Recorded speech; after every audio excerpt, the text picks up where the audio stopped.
Syederalun jemaah haji Aceh mulai hari ini, Kamis 1 Juni 2023 bergerak dari Madinah ke Mekah. Sebelum berangkat ke Mekah, jemaah sudah mandi sunat ihram dan mengenakan pakaian ihram sebelum asar.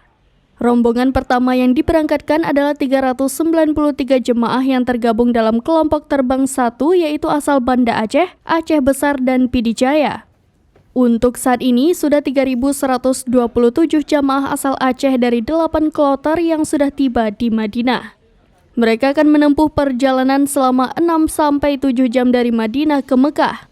Di Mekah, jamaah akan melaksanakan umrah wajib dengan mengambil miqat di Zulhulaifah atau biasa disebut dengan nama Bir Ali. Setiba di Bir Ali, jamaah akan sholat sunat tahiyat masjid dan sunat ihram masing-masing 2 rakaat, kemudian dilanjutkan dengan ihram atau niat umroh. Untuk jamaah lanjut usia dan sedang dalam kondisi kurang sehat, disarankan untuk tidak turun dari bus, cukup niatkan umroh di dalam bus saat tiba di Bir Ali.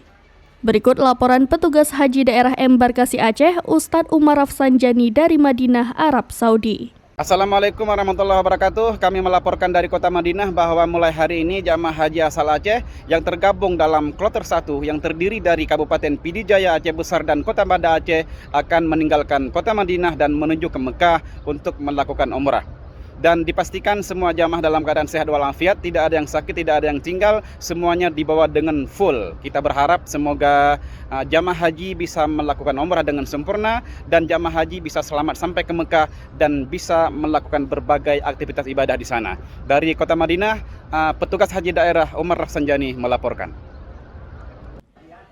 Dari Madinah, Syederalun Umar Rafsanjani, serambinews.com.